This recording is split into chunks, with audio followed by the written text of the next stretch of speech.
많은 사람들이 한 번쯤은 생각해 봤을 것 같아요. 도대체 왜 책을 읽어야 하지? 사실은 다들 책을 읽어야 돼. 책을 읽으면 좋아라고 하지만 어떤 면이 진짜 좋은 거야? 라고 질문하는 분이 계셔서 저의 경험에 비추어서 이야기를 한번 해봐 드리려고 해요.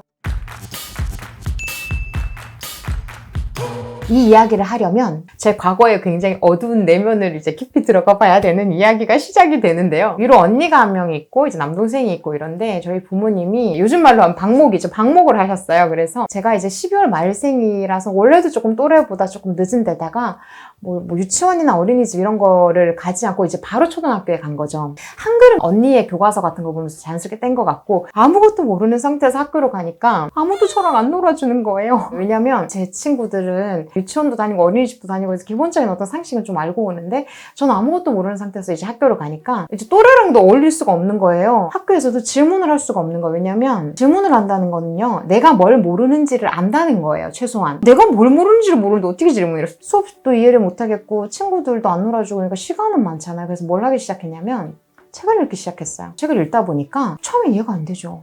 이해할 수가 없어. 무슨 말인지. 사람들 말도 이해 못하는데 책을 이해하겠어요? 근데 그냥 계속 읽었어요. 왜냐면 그거 말고도 딱히 할 게 없었어.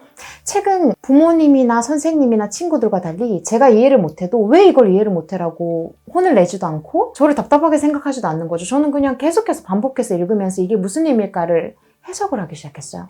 그러니까 어느 순간부터는 사람들이 하는 말이나 교과서에서 하는 이야기들이 이해가 되기 시작했어요. 그게 아마 초등학교 한 고학년 때쯤부터 이제 공부를 별로 막 열심히 하지 않아도 그냥 국어 성적이나 사회 성적이나 이런 게 막 나오기 시작하는 거죠.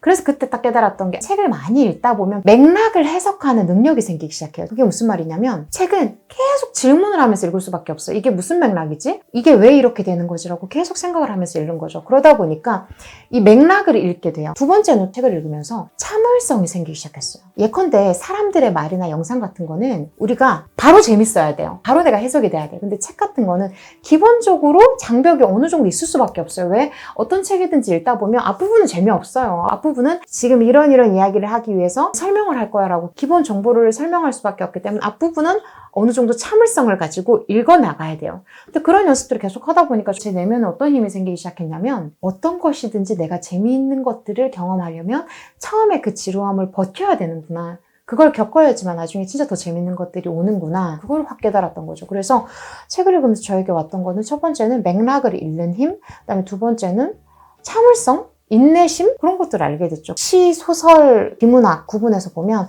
시를 읽으면 어떻게 하면 한국어를 이렇게까지 아름답게 멋지게 세공할 수 있을까라는 걸 보는 거니까 내 말을 한 번 더 고를 수 있는 경험을 주는 거고요. 소설 같은 경우에는 인물의 내면에 막 내가 빠져드는 경험을 하는 거예요. 근데 여러분 한번 생각해 보세요. 인물의 내면을 내가 들여다볼 수 있어요 라고 하는 경험은 책 말고는 경험할 수 있는 게 되게 현저히 적어요.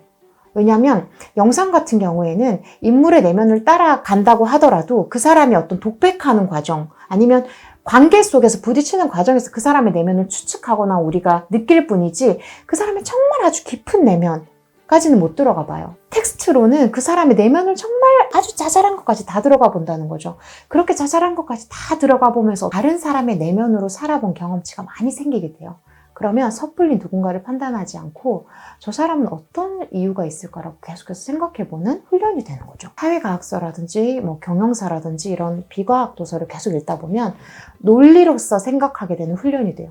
아, 이 사람이 이 결론을 이야기하기 위해서 이런 근거들을 가져왔네 라고 하는 훈련이 자연스럽게 되는 거죠. 그런 것들을 바탕으로 저는 다른 사람이 뺏어갈 수 없는 어떤 내면의 단단함이 생겼어요. 그런 면에서 책을 많이 읽은 사람들은 처음에는 별로 두각을 드러내지 않을 수 있어요. 근데 책을 읽은 사람들은 시간이 지날수록 그 사람만의 어떤 깊이 있는 통찰력이 생기면서 다른 사람들이 하지 못하는 내용의 말을 하기 시작해요.